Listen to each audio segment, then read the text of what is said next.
কুবেরকে স্নান করিয়ে দিচ্ছে, কুবের জলখেলি করছে, আর সন্ন্যাসী ঠাকুর অপলক দৃষ্টিতে কুবেরের দিকে তাকিয়ে আছে আর বলছে, মনে মনে বলছে, মুখে তো কি বললো আপনারা শুনলেন, এবার মনে মনে কি বলছে শুনুন।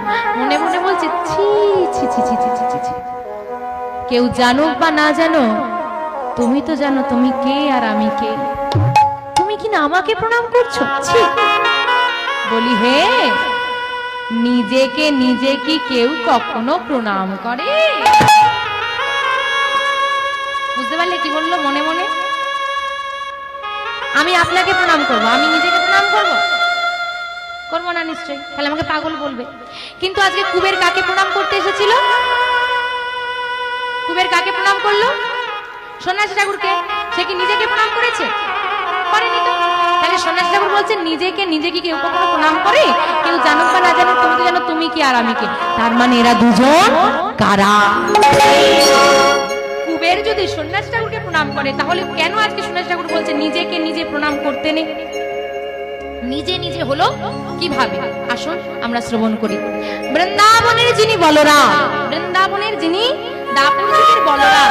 আমি যখন কুবেরের আবির্ভাব বা নিতাই চাঁদের আবির্ভাব সম্পর্কিত যে পদটা গাইলাম, আরেকবার মনে করিয়ে দিই।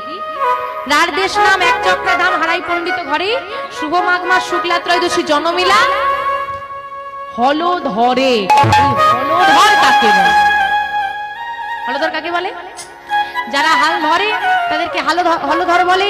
কারা হাল ধরে? যারা শক্তিশালী হয়। তাহলে যিনি সারা জগতের হালটা ধরে রেখেছেন, না জানি তিনি কত শক্তিশালী, তার কত শক্তি। শ্রীকৃষ্ণের প্রতীক চিহ্ন কি? কি দেখলে আমরা বলি যে এটা কৃষ্ণ? কি দেখলে? বাঁশি। বাহ, বাঁশি দেখলে বলি তিনি কৃষ্ণ। আর বলরামের প্রতীক চিহ্ন কি? লাঙল। এবার বোঝা গেল যে কেন লাঙল দেওয়াটাকে তিনি চাষ করতেন না।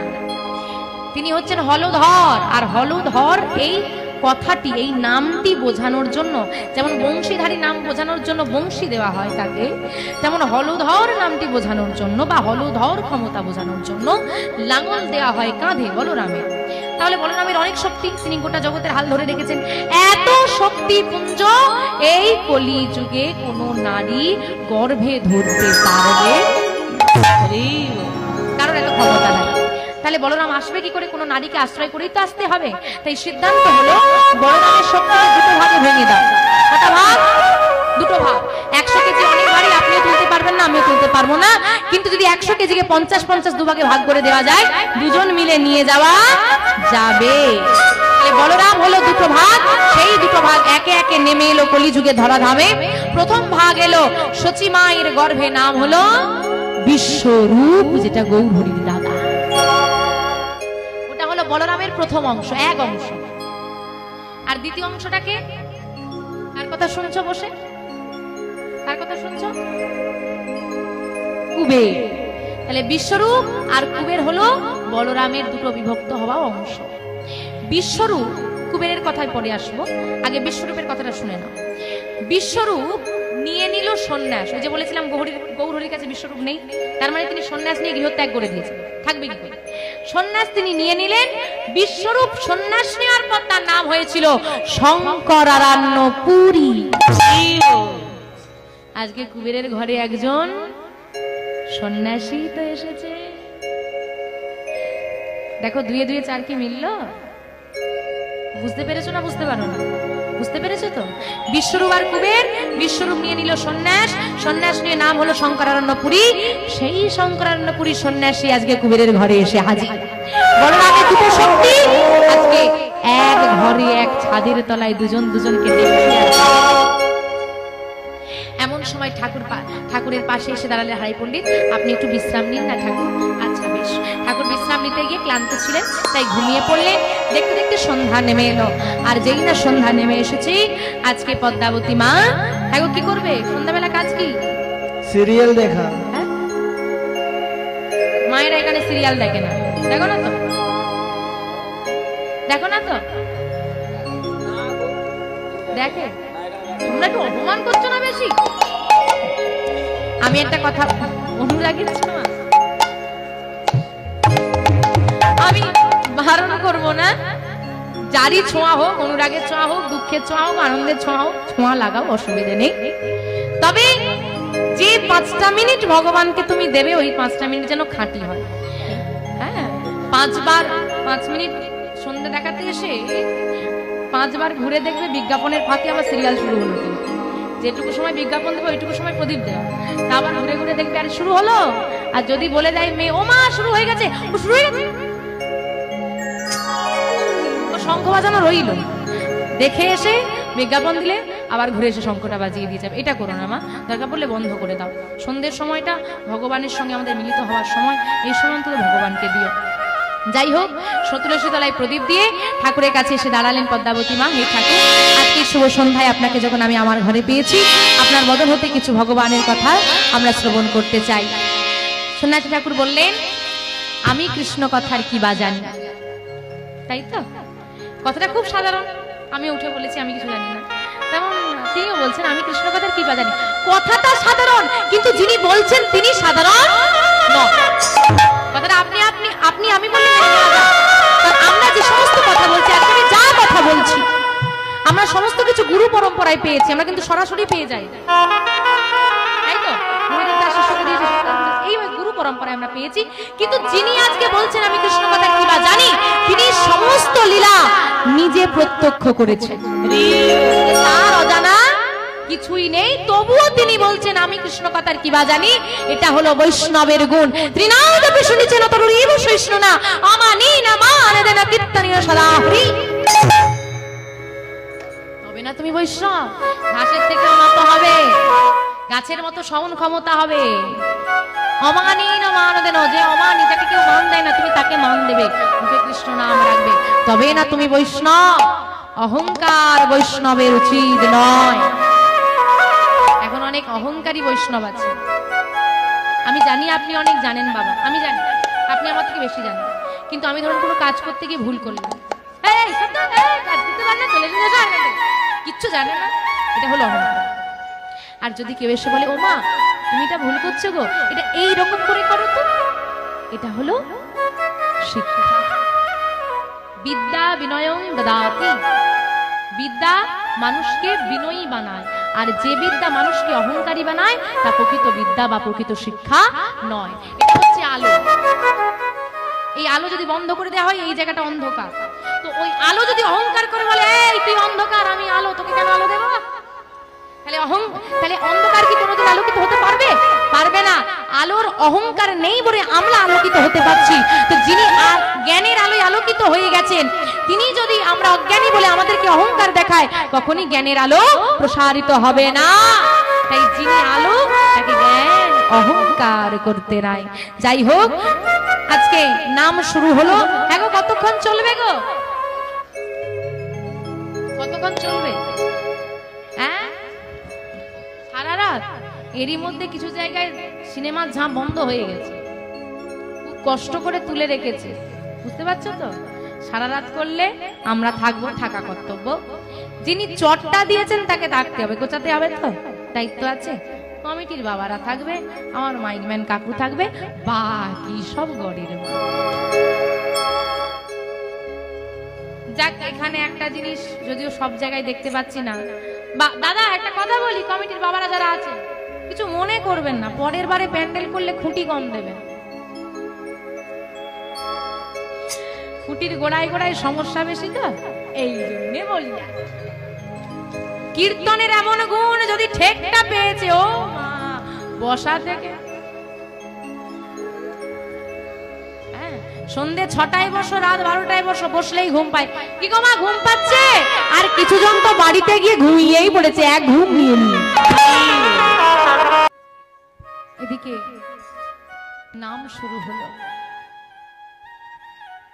পদ্মাবতী মা, হারাই পণ্ডিত, কুবের, তিনজনে বসে 3 ঘন্টা নয়, 3 ঘন্টা কীর্তনে 30 বার ঘড়ি দেখে, কখন যে শেষ হবে। আবার যারা ঘুমোচ্ছে, বাবা হরির ধ্বনি দিচ্ছি, হাতটা তুলতে হচ্ছে, ভালো লাগছে? যার হচ্ছে সে বুঝতে পারছে।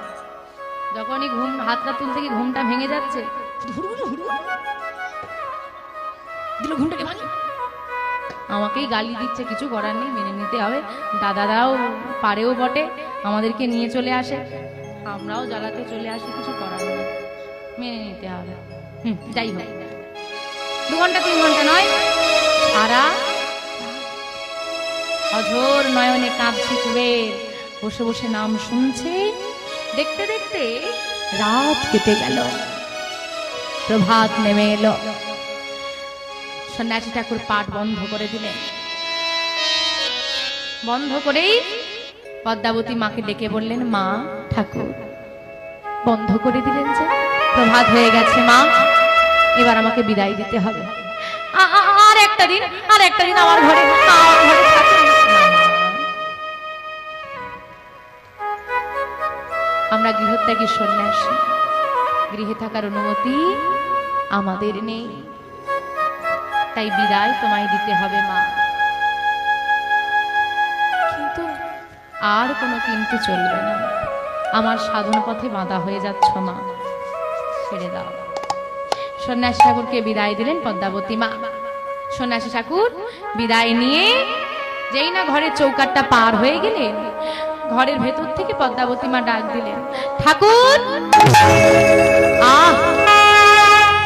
যাওয়ার বেলায় পিছু ডাকছো মা, যাওয়ার বেলায় পিছু ডাকতে, যাওয়ার বেলায় পিছু ডাকতে নেই, কারণ পিছু ডাকা অমঙ্গল। কিন্তু মা কোনো অনিবার্য কারণে যদি পিছু ডাকে সেটা মঙ্গল হয়ে যায়। ঘুরে দাঁড়ালেন তিনি, ডাকছো মা? ঘুরে তাকিয়ে দেখলেন পদ্মাবতী মা দুটো নয়ন ধারায় ভাসিয়ে দিচ্ছে। তুমি কাঁদছো কেন? কাঁদছো মা? আচ্ছা একটা কথা বলো তো ঠাকুর, আমাদের জীবনে তো কত মানুষ আসে চলে, কত মানুষ আসে, ভালোবাসা দেয়, মায়ায় জড়ায়, আবার ছেড়ে চলে যায়। কত চিৎকার করে কেঁদে কেঁদে আমরা তাদেরকে ডাকি, কিন্তু ঘুরেও একবার সারা তারা সময়ের সঙ্গে সঙ্গে আমাদেরকেও মেনে নিতে হয়।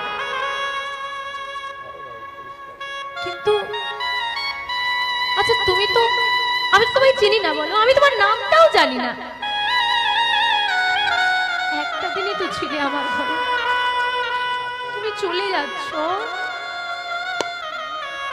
যেন আমার হৃদয়ের কোন অংশটা খালি হয়ে গেল, আমি যেন বড় একা হয়ে গেলাম। বলতে পারো এমন কেন হয়? মা বলে ডেকেছি তো, যারা সত্যি স্নেহময়ী মা হয় তাদের যে এমনই হয়। কেঁদো না মা, তুমি কাঁদলে আমি চলে যাই কেমন করে বলো? মা কেঁদো না, ঠাকুর তুমি আমায় ক্ষমা করে দাও। ক্ষমা?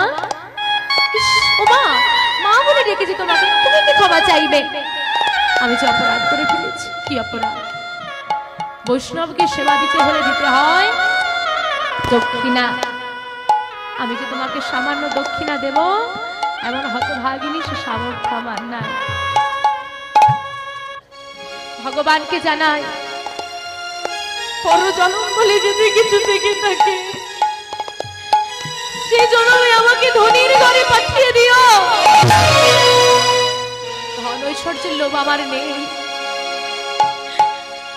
আমি ধনীর ঘরে জন্ম নিলে প্রাণ ভক্তি সেবা দিতে পারবো না। তাই দাঁড়াও দাঁড়াও দাঁড়াও, আছে আছে, আমি দক্ষিণা দেব। মা ছুটে ঘরের মধ্যে প্রবেশ করে ভগবানের কাছে তোলা ছিল একটা রূপার মুদ্রা, রূপোর পয়সা। কোথায় ছিল? ভিক্ষা করতে গিয়ে কোথাও একটা থেকে কুড়িয়ে পেয়েছিলেন, হারাই পড়বে। যেহেতু সেটা নিজের ধন নয়, নিজের উপার্জিত নয়, তাই খরচা করেনি সে। এই মানসিকতা কজনের আছে? আমরা কিছু কুড়িয়ে পেলে আগে খরচ করে দিই নিজের জন্য, কিন্তু তিনি ভগবানের কাছে রেখেছেন সেই রৌপ্য মুদ্র নিয়ে এসে আজকে সন্ন্যাসী ঠাকুরকে হাতে যেই না তুলে দিচ্ছে, ঠাকুর করজোড়ে বলছে, ক্ষমা করো মা। এই ধন ঐশ্বর্যের ভিখারি আমি মাগো, আমি ধনের ভিখারি নই। কৃষ্ণ নাম গিয়ে বেরিয়েছি দাঁড়িয়ে দাঁড়িয়ে, এই ধন ঐশ্বর্য দিয়ে আমাকে বেঁধে দিও না মা।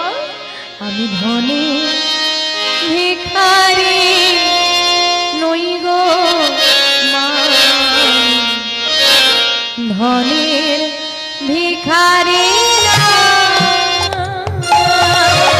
আমি ধনের ভিখারি নই গো, ধনের ভিখারি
চোখের জলটা আগে মোছো, আমি বলছি তুমি কি করবে। আমায় একটা সত্যি কথা বলো, সত্যি কি তুমি মন থেকে আমাকে দক্ষিণা দিতে চাও? মন থেকে বলো। আমি মন থেকে বলছি তোমায় দক্ষিণা দিতে চাই। আমি যা চাইবো আমায় দিতে পারবে? কি আছে আমার বলো যে তোমায় দেব? দেওয়ার মতো তো কিছুই নেই, অনেক আছে। তোমার যা আছে সারা জগতের তা নাই। কি বলছো তুমি? যাকে ওসব তুমি বুঝবে না, তুমি আগে বলো আমি যা চাইবো দিতে পারবে কি? যদি আমার ঘরে থাকে আমি অবশ্যই দেব। বলো কি চাও? ওইভাবে তো আমি নেব না, আগে প্রতিজ্ঞা করো, কথা দাও। আমি যা চাইবো আমাকে তুমি দেবে মা, কথা দাও।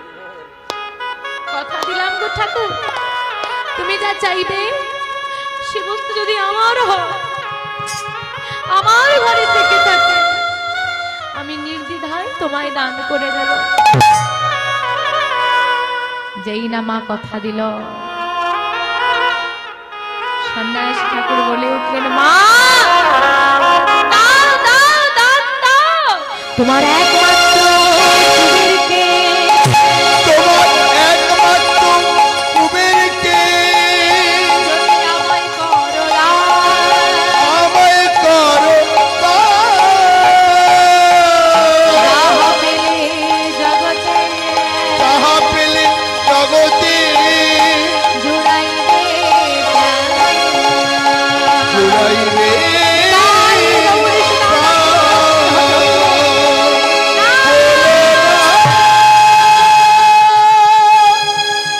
বলো না,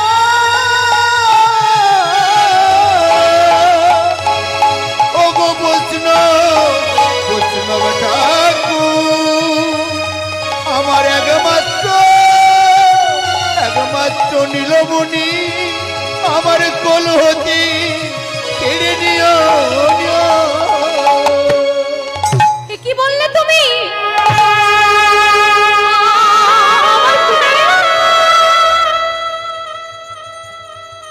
ভুল করে বলে ফেলেছো বুঝি?